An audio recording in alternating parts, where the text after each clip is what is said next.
Hey everyone, it's Tim from Linessa Farms, Specialty in Heirloom Livestock. Thanks for joining us again today. So today we were out in the pasture and we were just doing our health and wellness checks as we advise you do every day. And we happened to notice that one of our rams, one of our breeding rams, is actually limping a little bit. Lots and lots of things can cause this to happen. It can be as simple as they might have sprained or twisted an ankle in something like a mole hole. They may have stepped on something and got some kind of a wound, or they may need to be trimmed up. So anytime that we see anything going on, we see any kind of limping, it's imperative that you get on it right away. Don't let it go, because the longer you let it go, the more damage can occur. So with that being said, let's just head over, take a look at our ram that's limping today, and you can join me as I go through this and we'll go through it together.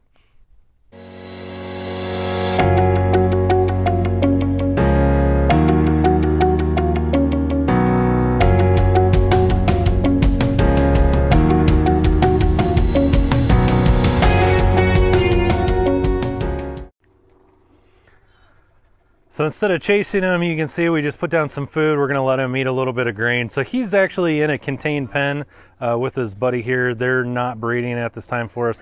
And so this is one of our ram pens that we put our males in to kind of keep them segregated from the rest of the flock. But again, as you've known from some of our previous videos, rule number one of raising sheep and goats is we don't chase the sheep and goats. So taking the time to slow down, think about what you're going to do before you do it, to catch your sheep and goats makes life a whole lot easier for you. So in this case, we just put a little food in here, and we're going to catch him. You really can't see at this point. He's the big one in the back there. Russell's got a little bit of a limp. He's kind of favoring his front hoof. Actually, on both sides, he's favoring it a little bit.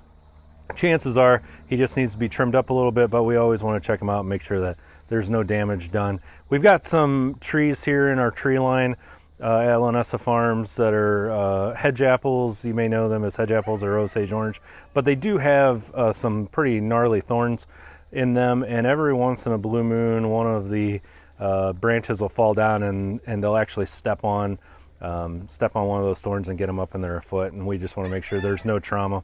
So here in just a second, after we let him eat, we're going to go ahead and catch him. I got my partners here with me. We're going to catch him and then we'll take a look at it together.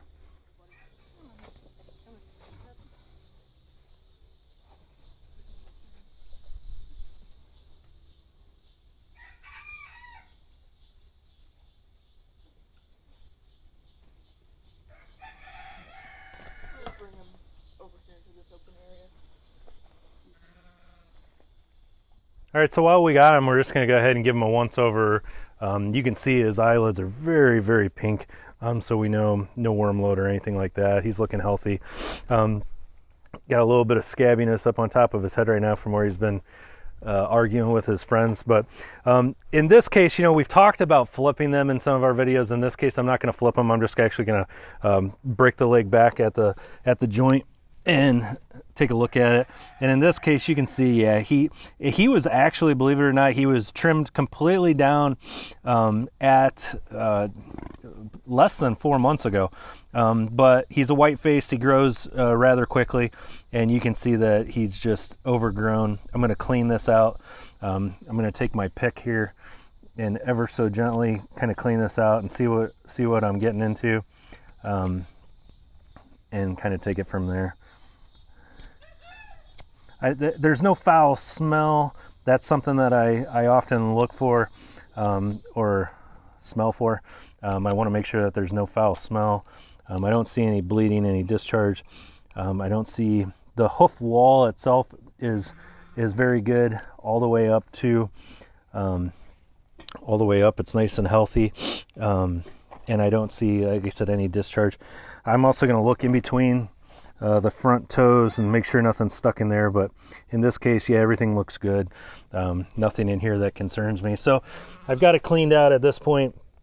I'm just going to go ahead and trim it. You may notice today that I'm wearing flip-flops.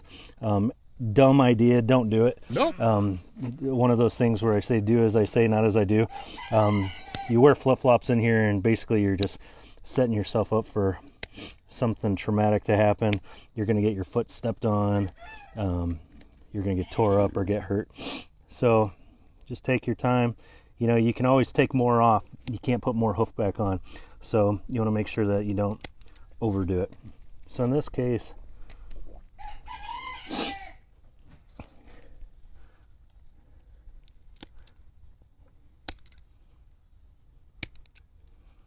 he is looking pretty good.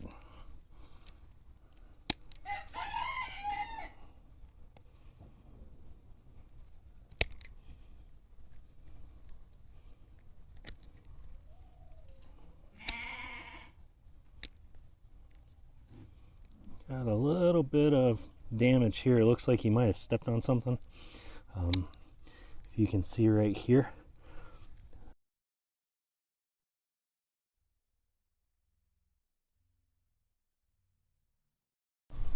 Soft spot that seems to be bothering him.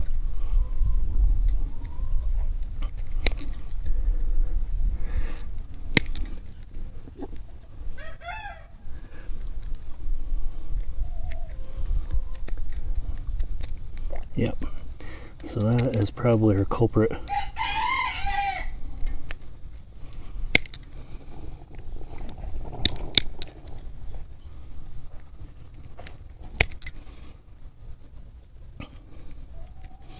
Looks like he probably stepped on something and got a little bit of damage done there. But the good news is it looks clean. I don't see anything in there that is really concerning to me. But I am going to spray this out with wound cleaner and keep an eye on him. Definitely trauma, definitely stepped on something that caused this to happen. So again, I'm just going to clean that out really good and keep an eye on it.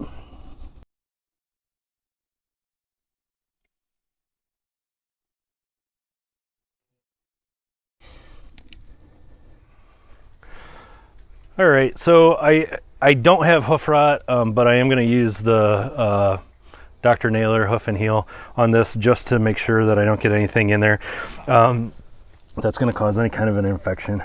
So I just go right for that area where I have the wound and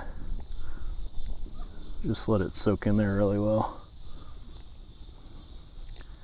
This may cause him a little bit of initial discomfort, but overall it's going to keep him from getting an infection. And I will follow up on this every day for about a week just to make sure that he is doing well. And as you can see, we got one of our cat friends here with us.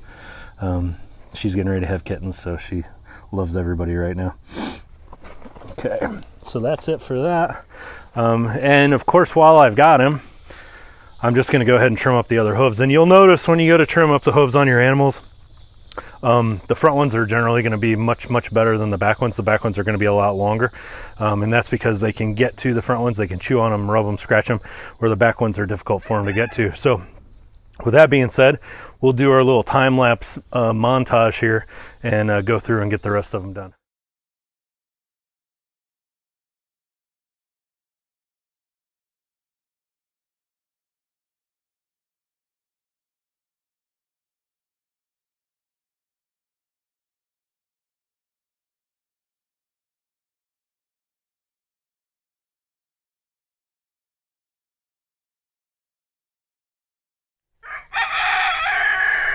All right, and that is that. We got him all fixed up.